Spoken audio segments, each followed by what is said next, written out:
আজকে আমাদের যাত্রা শুরু করলাম। আমরা এই আন্দোলন কখনো ধরে রাখতে দিব না। আন্দোলনটা যেন অগ্রসর হয় সেই দিকে আমরা ভূমিকা রাখবো এবং আজকের মানববন্ধনের মাধ্যমে আমরা জেলা প্রশাসকের কার্যালয়ের স্মারকলিপির মাধ্যমে এই অবৈধ এই অভিশপ্ত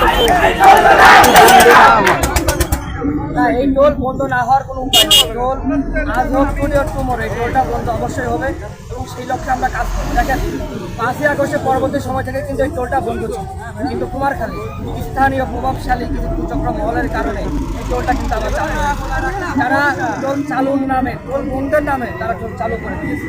ইনশাল্লাহ আমরা সবাইকে প্রতিহত করে এই ষড়যন্ত্রকে প্রতিহত করে আমরা রাজপথে থেকে এই টোল আদায় করবো। আসলে বলতে গেলে সত্যটাই বলবো, টোল চালু হওয়ার আগে তিনি ডিসি অফিসে সবার নিয়ে মিটিংয়ে সেখানে বিএনপি ছিল, স্থানীয় নেতাকর্মীরা, জামাতের নেতাকর্মীরা ছিল। এমপি সাহেব সেখানে বলতে যে 3 চাকা পর্যন্ত ফ্রি রেখে আপনারা টোল আবার চালু করেন, কিন্তু রিটেন্ডার করে। তাহলে কি